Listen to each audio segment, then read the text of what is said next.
Welcome to today's Triple Z. The Triple Z podcast is a daily program that you can use to help you fall asleep each night. Just turn down the volume, lay back, relax, and enjoy as you fall asleep. The Life and Achievements of Don Quixote de la Mancha is a Spanish epic novel by Miguel de Cervantes. Originally published in two parts, in 1605 and 1615, its full title is The Ingenious Gentleman Don Quixote of La Mancha. A founding work of Western literature, it is often labeled as the first modern novel and one of the greatest works ever written. Don Quixote is also one of the most translated books in the world. If you enjoy our program, please be sure to write us a review on your podcast platform and share us with a friend. You both might sleep just a little better at night. Our website is Triple Z, that's 3zs.media. You can also like and share our content on Facebook or our Instagram account ZZZ Media Podcast. Music for today's episode was provided by the Sleep Channel on Spotify. Chapter 61. What happened to Don Quixote with the fair Huntress? It happened that the next day about sunset, as they were coming out of the wood, Don Quixote cast his eyes on a verdant meadow, and at the farther end of it descried a company, whom, upon a nearer view, he judged to be persons of quality taking the diversion of hawking. Approaching nearer yet, he observed among them a fine lady, upon a white steed in green trappings, and a saddle of cloth of silver. She rode with a goshawk on her left hand, by which Don Quixote judged her to be of quality, and mistress of the train that attended, as, indeed, she was. Calling to his squire, Sancho, cried he, "Run and tell that lady on the palfrey that I, the Knight of the Lions, humbly salute her highness, and that if she pleases to give me leave, I should be proud to have the honor of waiting on her and kissing her fair hands.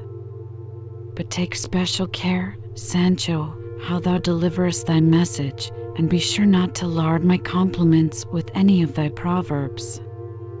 Sancho moved on, forcing Dapple from his old pace to a gallop, and approaching the fair Huntress, he alighted, and, falling on his knees, "Fair lady," quoth he, "that knight yonder, called the Knight of the Lions, is my master. I am his squire, Sancho Panza by name.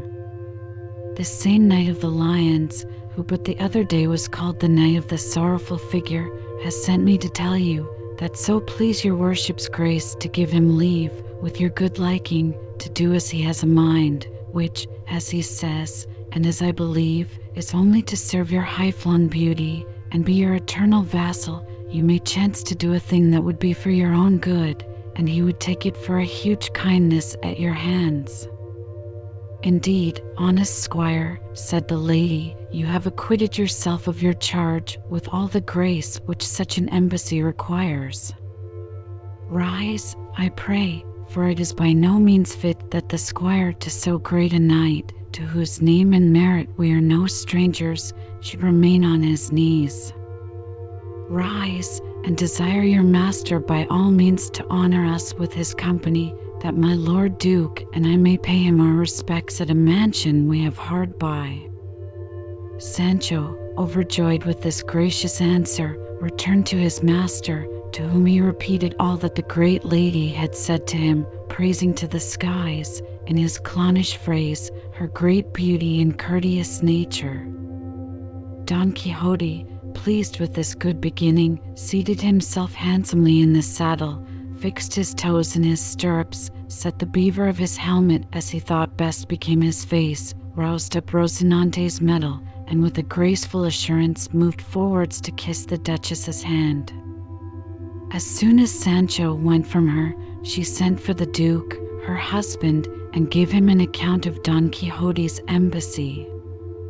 Thereupon they both attended his coming with a pleasant impatience, for, having read the first part of his history, they were no less desirous to be acquainted with his person, and resolved, as long as he stayed with them, to give him his own way, and humor him in all things, treating him with all the forms essential to the entertainment of a knight-errant, which they were the better able to do, having been much conversant with books of that kind.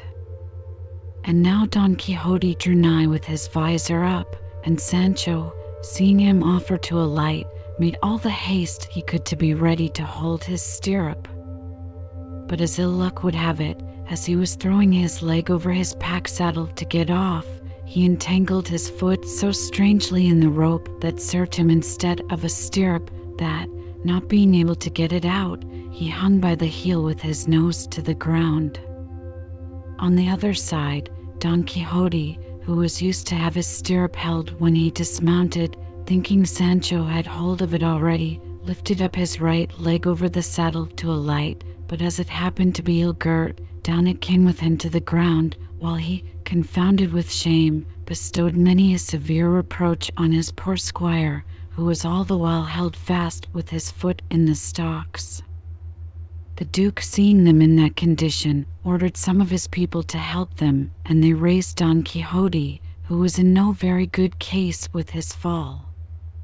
However, limping as well as he could, he went to pay his duty to the lady, and would have fallen on his knees at her horse's feet, but the Duke, alighting, would by no means permit it, and embracing Don Quixote, "I am sorry," said he, "Sir Knight, that such a mischance should happen to you at your first appearance in my territories, but the negligence of squires is often the cause of worse accidents." "Most generous prince," said Don Quixote, "I can think nothing bad that could befall me here, since I have had the happiness of seeing your grace, for though I had fallen ever so low, the glory of this interview would raise me up again. My squire, indeed, is much more apt to set loose his saucy tongue than to gird a saddle well, but prostrate or erect, on horseback or on foot, in any posture, I shall always be at your grace's command, and no less at her grace's, your worthy consort." "Worthy, did I say?" "Yes, she is worthy to be called the Queen of Beauty, and Sovereign Lady of all courtesy." "Pardon me there," said the Duke, "noble Don Quixote de la Mancha, where the peerless Dulcinea is remembered, the praise of all other beauties ought to be forgotten." Sancho was now got clear of the noose, and standing near the Duchess. "An't please your worship's highness," quoth he, before his master could answer, "it cannot be denied, nay, I dare vouch it in any ground in Spain, that my lady Dulcinea del Toboso is woundy handsome and fair. But where we least think, there starts the hair, and he that makes one handsome pipkin may make 200 or 300, and so, d'ye see, you may understand by this, that my lady Duchess here does not a jot come short of my lady Dulcinea del Toboso." Don Quixote, upon this, addressing himself to the Duchess, "Your grace must know," said he, "that no knight-errant ever had such an eternal babbler, such a bundle of conceit for a squire as I have, and if I have the honour to continue for some time in your service, your grace will find it true." "I am glad," answered the Duchess, "that honest Sancho has his conceits, which is a sign he is wise, for merry conceits, you know, sir, are not the offspring of a dull brain, and therefore, if Sancho be merry and jocose, I will warrant him also a man of sense. But, not to lose our time here, come on, Sir Knight of the sorrowful figure dash Knight of the Lions, your highness should say," quoth Sancho, "the sorrowful figure is out of date, and so pray let the lions come and play."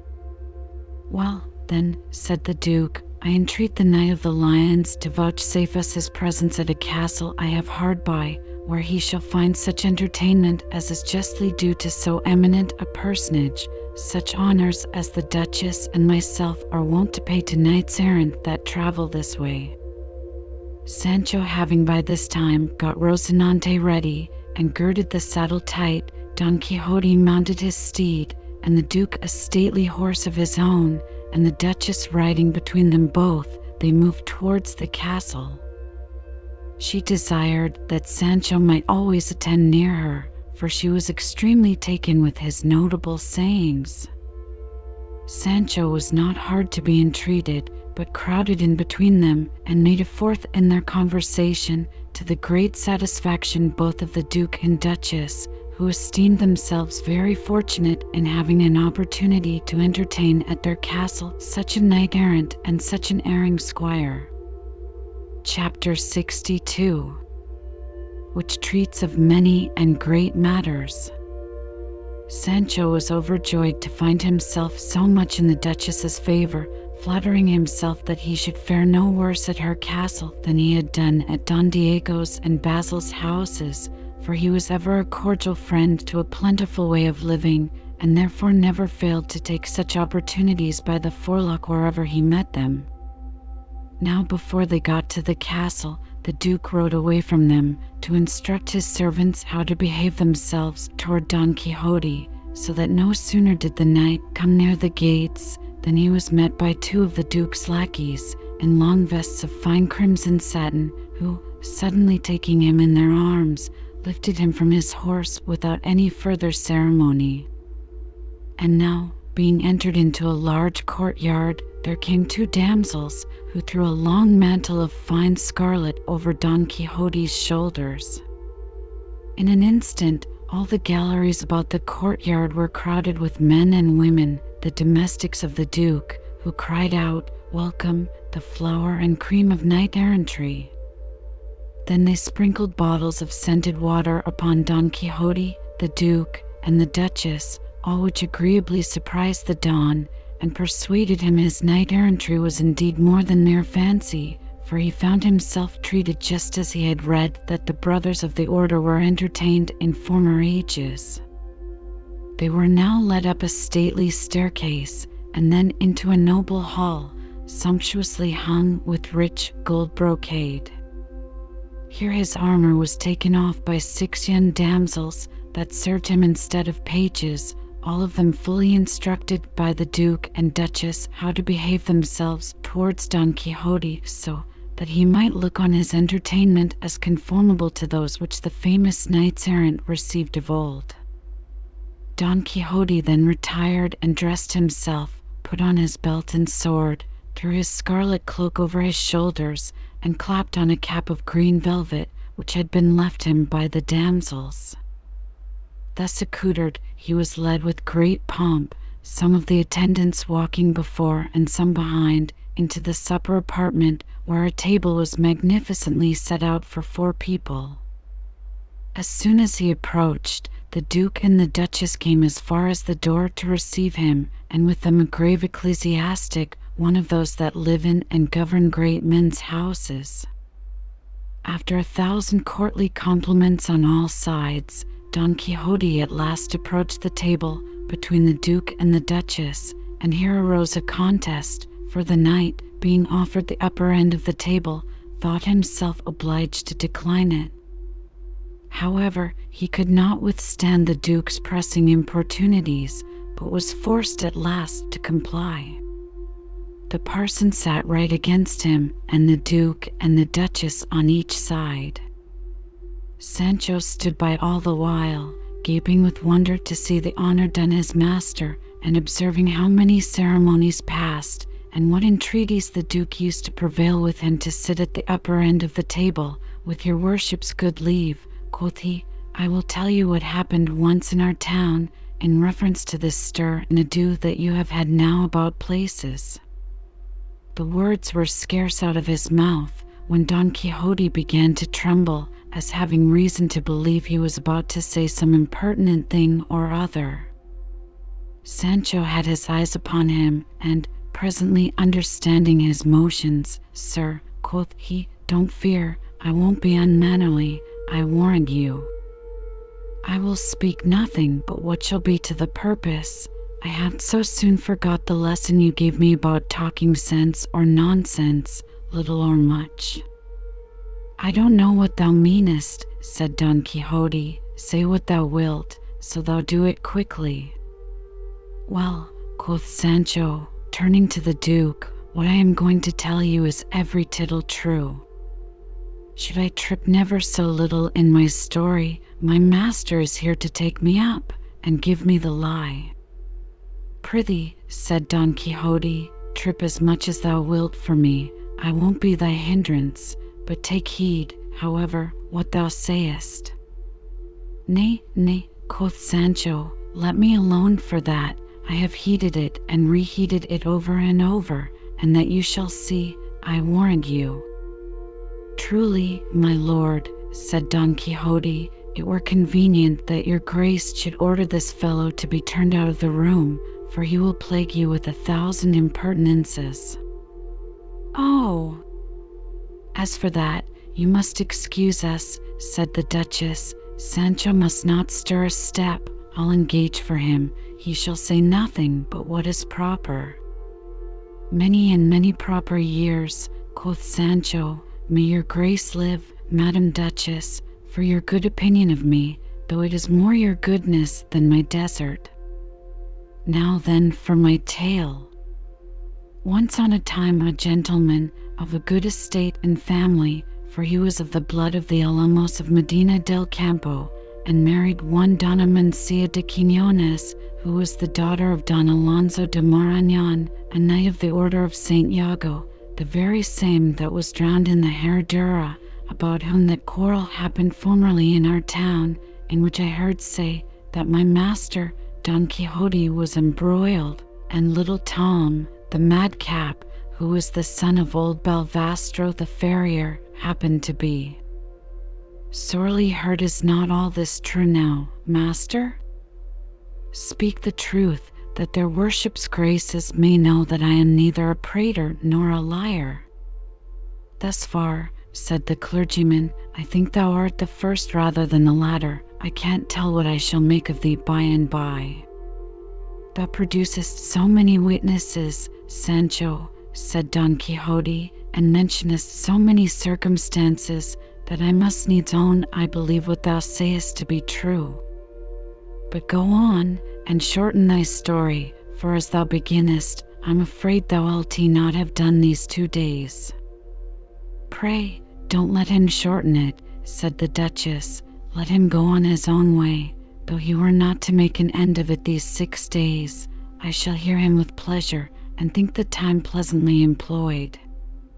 This same gentleman, then, continued Sancho, I know him as well as I know my right hand from my left, for it is not a bow shot from my house to his. This gentleman, I say, invited a husbandman to dine with him, who was a poor man, but main honest. On, friend, said the chaplain, at the rate you proceed, your tale won't reach its end before you reach the other world. A little more of your Christian patience, good doctor, quoth Sancho. Now this same husbandman, as I said before, coming to this same gentleman's house, who had given him the invitation, heaven rest his soul, poor heart! For he is now dead and gone, and more than that, they say he died the death of an angel. For my part, I was not by him when he died, for I was gone to harvest work at that very time to a place called Temblique. Prithee, honest friend, said the clergyman, leave your harvest work and come back quickly from Temblique, without staying to bury the gentleman, unless you have a mind to occasion more funerals. Therefore, pray make an end of your story. You must know then, quoth Sancho, that as they two were ready to sit down at table, I mean the husbandman and the gentleman, methinks I see them now before my eyes plainer than ever I did in my born days. The husbandman would not sit till the gentleman had taken his place, but the gentleman made him a sign to put himself at the upper end. By no means, sir, quoth the husbandman. Sit down, said the other. Good your worship, quoth the husbandman. Sit where I bid thee, said the gentleman. Still the other excused himself and would not, and the gentleman told him he should, as meaning to be master in his own house. But the overmannerly Luby, fancying he should be hugely well bred and civil in it, scraped and cringed and refused till at last the gentleman, in a great passion, even took him by the shoulders and forced him into the chair. "Sit there, clodpate," cried he, "for let me sit wherever I will, that still will be the upper end, and the place of worship to thee. And now you have my tale, and I think I have spoke nothing but what is to the purpose." Don Quixote's face was flushed with anger and shame, so that the Duke and Duchess were obliged to check their mirth when they perceived Sancho's roguery, that Don Quixote might not be put too much out of countenance. And therefore, to turn the discourse, that Sancho might not run into other fooleries, the Duchess asked Don Quixote what news he had of the lady Dulcinea, and how long it was since he had sent her any giants or robbers for a present, not doubting but that he had lately subdued many such.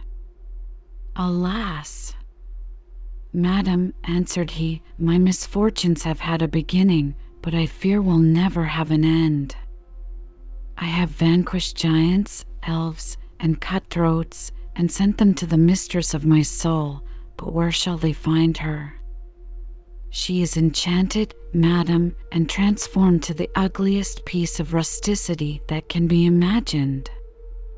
"I don't know, sir," quoth Sancho. "When I saw her last, she seemed to be the finest creature in the Varsal world. Thus far, at least, I can safely vouch for her upon my own knowledge, that for activity of body and leaping, the best tumbler of them all does not go beyond her. Upon my honest word, Madam Duchess, she will vault from the ground upon her ass like a cat." "Have you seen her enchanted?" said the Duke. "Seen her," quoth Sancho, "and who was the first that hit upon this trick of her enchantment, think you, but I?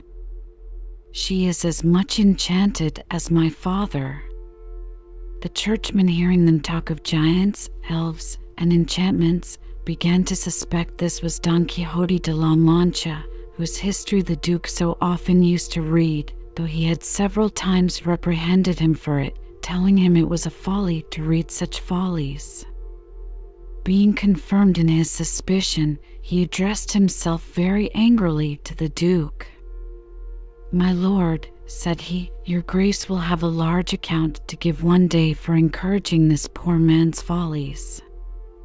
I suppose this same Don Quixote, or Don Quixote, or whatever you are pleased to call him, cannot be quite so besotted as you endeavor to make him, by giving him such opportunities to run on in his fantastical humors?" Then directing his discourse to Don Quixote, "Hark ye," said he, "Señor Adelpate, who has put it into your head that you are a knight errant, and that you vanquished giants and robbers? Go, get you home again, look after your children, if you have any, and what honest business you have to do, and leave wandering about the world, building castles in the air, and making yourself a laughing-stock to all that know you, or know you not. Where have you found that there ever has been, or are now, any such things as knights errant? Where will you meet with giants in Spain, or monsters in La Mancha? Where shall one find your enchanted Dulcineas, and all those legions of whimsies and chimeras that are talked of in your account, but in your own empty skull?" Don Quixote gave this reverend person a hearing with great patience, but at last, seeing him silent, without minding his respect to the Duke and Duchess, up he started with indignation and fury in his looks, and said, but his answer deserves a chapter by itself. Chapter 63. Don Quixote's answer to his reprover, with other grave and merry accidents.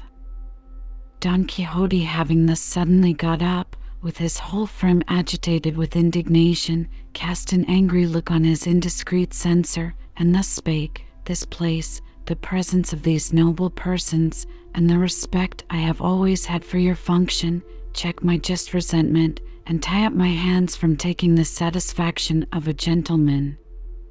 For these reasons, and since everyone knows that you gown men as well as women use no other weapons but your tongues, I will fairly engage you upon equal terms and combat you at your own weapon. I should rather have expected sober admonitions from a man of your cloth than infamous reproaches. Charitable and wholesome correction ought to be managed at another rate and with more moderation.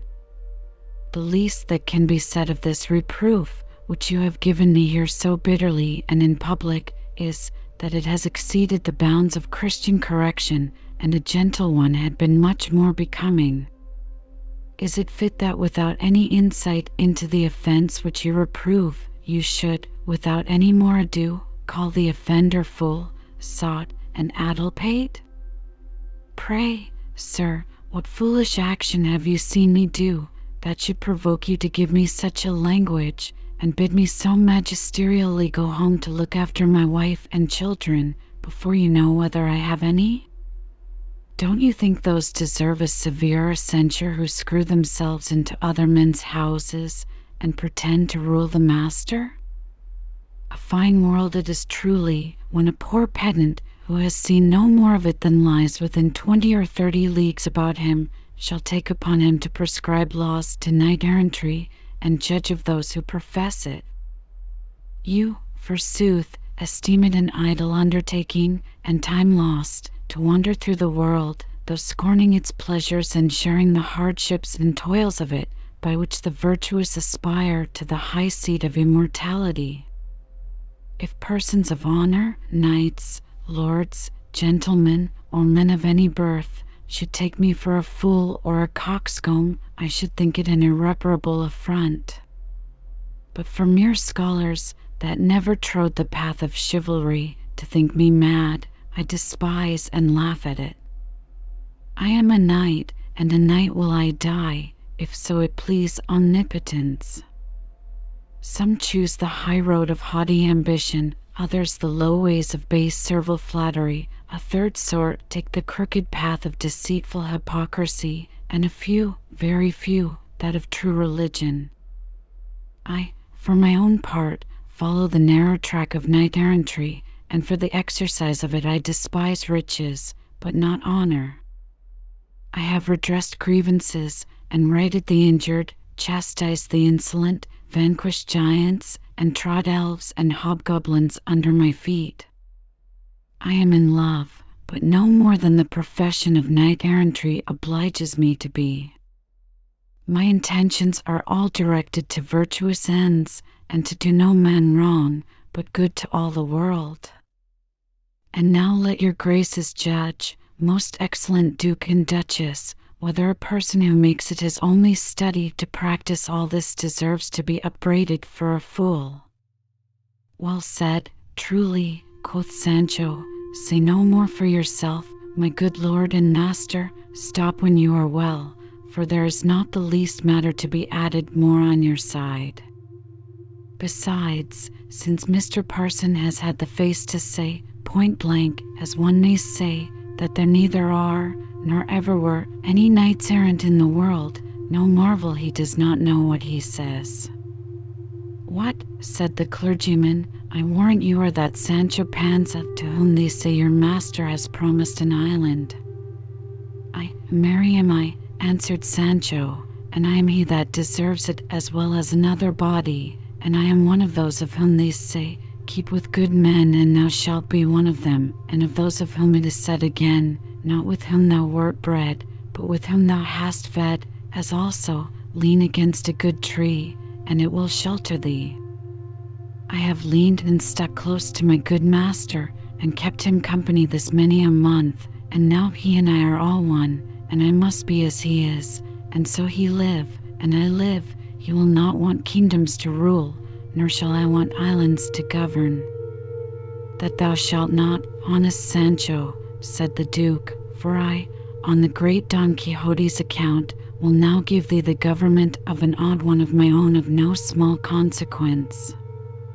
Down, down on thy knees, Sancho, cried Don Quixote, and kiss his grace's feet for this favour. Sancho did accordingly, but when the clergyman saw it, he got up in a great heat.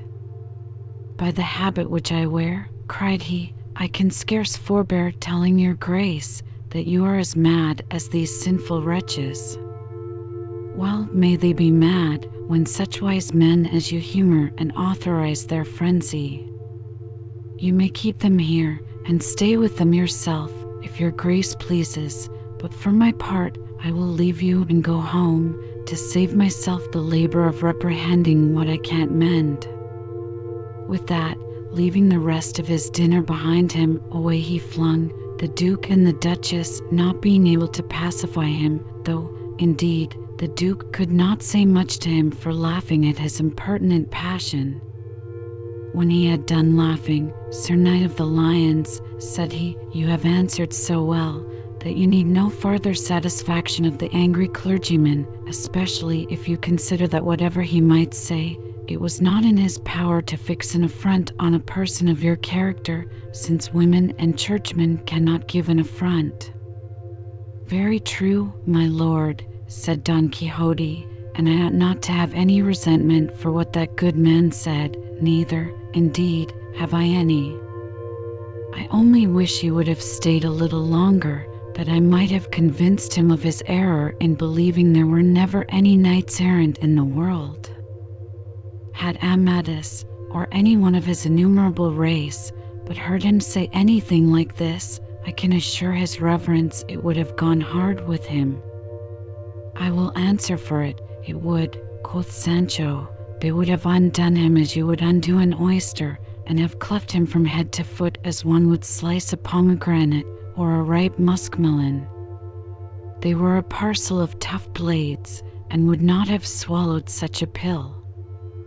I verily believe, had Rinaldo of Montalban but heard the poor man talk at this rate, he would have given him such a gag as would have secured him from prating these 3 years. Ay, if he had fallen into their clutches, see how he would have got out again." The Duchess was ready to die with laughing at Sancho, whom she thought a more pleasant fool and a greater madman than his master, and she was not the only person at that time of this opinion. The Duchess now took an opportunity to desire the knight to give a particular description of the Lady Dulcinea del Toboso's beauty and accomplishments, not doubting but that his good memory would enable him to do it well, adding withal, that according to the voice of fame, she must needs be the finest creature in the whole world, and consequently in La Mancha. With that, Don Quixote, fetching a deep sigh, "Madam," said he, "could I pluck out my heart, and expose it to your grace's view, I might save my tongue the labour of attempting that which it cannot express, and you can scarce believe, for there your grace would see her beauty depainted to the life. But why should I undertake to delineate and copy one by one each several perfection of the peerless Dulcinea? That task were worthy of the pencils of Parrhasius, Timantes, and Apelles, or the graving tools of Lysippus. The hands of the best painters and statuaries should indeed be employed to give in speaking paint, in marble and Corinthian brass, an exact copy of her beauties, while Ciceronian and Demosthenian eloquence laboured to reach the praise of her endowments." "Pray, sir," asked the Duchess, "what do you mean by that word Demosthenian?" "Demosthenian eloquence, madam," said Don Quixote, "is as much as to say the eloquence of Demosthenes, and the Ciceronian, that of Cicero, the 2 greatest orators that ever were in the world." "It is true," said the Duke, "and you but shew your ignorance, my dear, in asking such a question. Yet the noble Don Quixote would highly oblige us, if he would but be pleased to attempt her picture now, for even in a rude draught of her lineaments, I question not but she will appear so charming as to deserve the envy of the brightest of her sex." "Ah, my lord," said Don Quixote, "it would be so indeed, if the misfortune which not long since befell her had not in a manner raised her idea out of the sea of my memory, and as it is, I ought rather to bewail her change than describe her person, for your grace must know that as I lately went to kiss her hands, and obtain her benediction and leave for my intended absence in quest of new adventures, I found her quite another creature than I expected.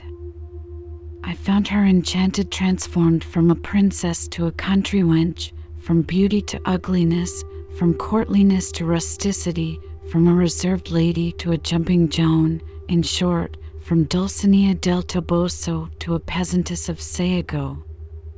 "Bless us," cried the Duke with a loud voice, "what villain has done the world such an injury? Who has robbed it not only of the beauty that was its ornament, but of those charming graces that were its delight, and that virtue which was its living honor?" "Who should it be," replied Don Quixote, "but one of those cursed magicians who have persecuted me, and will continue to do so, till they have sunk me and my lofty deeds of chivalry into the profound abyss of oblivion. Yes, they wound me in that part which they well know is most sensible, aware that to deprive a knight-errant of his lady is to rob him of the eyes with which he sees, of the sun that enlightens him, and of the food that sustains him. For, as I have often said, a knight-errant without a lady is like a tree without leaves, a building without mortar, or a shadow without a body that causes it." "I grant all this," said the Duchess, "yet if we may believe the history of your life, which was lately published with universal applause, it seems to imply, to the best of my remembrance, that you never saw the Lady Dulcinea, and that there is no such lady in the world, but rather that she is a mere notional creature, proceeding from your own fancy, and there endowed with all the charms and good qualifications which you are pleased to ascribe to her." "Much may be said upon this point," said Don Quixote. "Heaven knows whether there be a Dulcinea in the world or not, and whether she be a notional creature or not. These are mysteries not to be so narrowly inquired into. I do indeed make her the object of my contemplations, and, as I ought, look on her as a lady endowed with all those qualifications that may raise the character of a person to universal fame.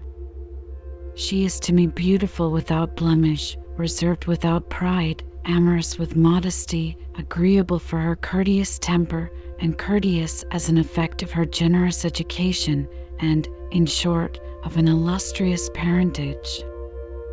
For beauty displays its luster to a higher degree of perfection when joined with noble blood than it can in those that are meanly descended."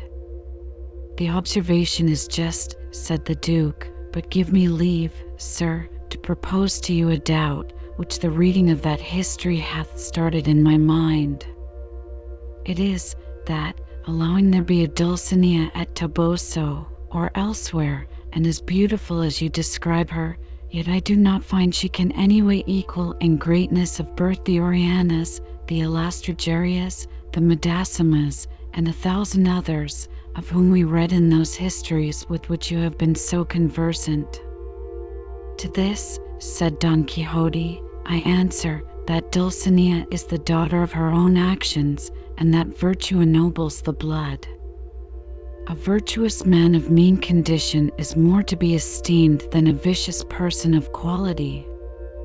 Besides, Dulcinea is possessed of those other endowments that may entitle her to crowns and scepters, since beauty alone has raised many of her sex to a throne.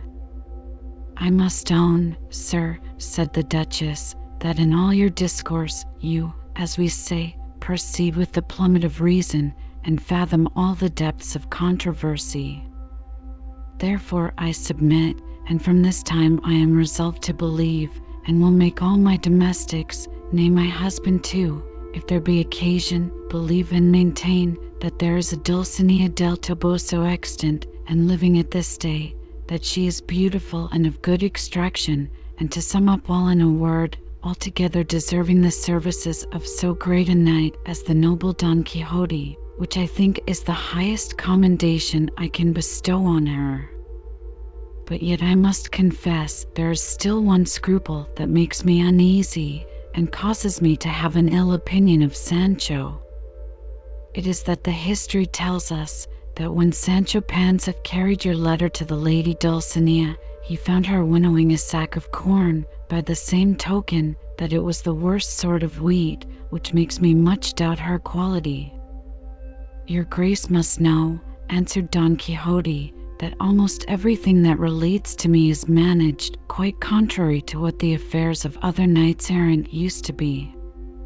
Whether the unfathomable will of destiny, or the implacable malice of envious enchanters, orders it so or no, I cannot tell. But I have good reason to believe that these magicians, finding they cannot work their wicked ends directly on me, revenge themselves on what I most esteem, and endeavour to take away my life by persecuting that of Dulcinea, in whom and for whom I live. And therefore the unfortunate lady must be thus enchanted, misused, disfigured, chopped, and changed. My enemies, wreaking their malice on her, have revenged themselves on me, which makes me abandon myself to sorrow till she be restored to her former perfections. I have been the more large in this particular, that nobody might insist on what Sancho said of her sifting of corn, for if she appeared changed to me, what wonder is it if she seemed so to him? In short, Dulcinea is both illustrious and well-born, being descended of the most ancient and best families in Toboso, of whose blood I am positive she has no small share in her veins, and now that town will be no less famous in after ages for being the place of her nativity than Troy for Helen, though on a more honourable account. As for Sancho Panza's part, I assure your Grace he is one of the most pleasant squires that ever waited on a knight-errant. Sometimes he comes out with such sharp simplicities that one is pleasantly puzzled to judge whether he be more knave or fool. The varlet, indeed, is full of roguery enough to be thought a knave, but then he has yet more ignorance, and may better be thought a fool.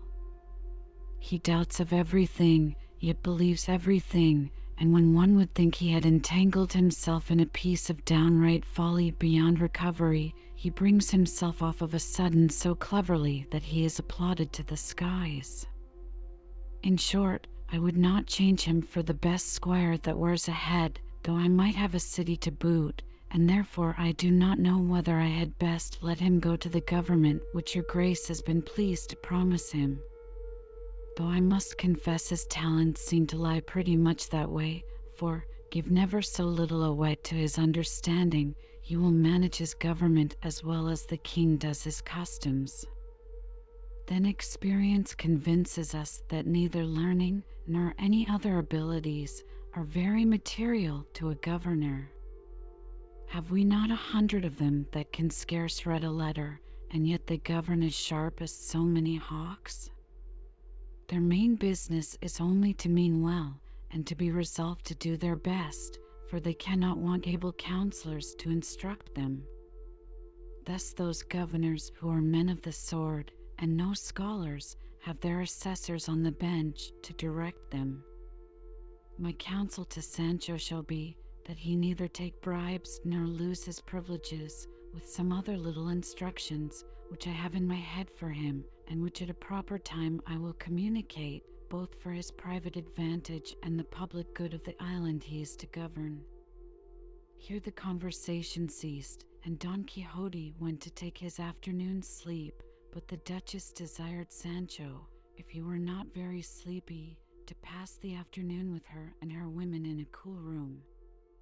Sancho told her Grace that indeed he did use to take a good sound nap, some 4 or 5 hours long, in a summer's afternoon, but to do her good honour a kindness, he would break an old custom for once, and do his best to hold up that day, and wait on her worship.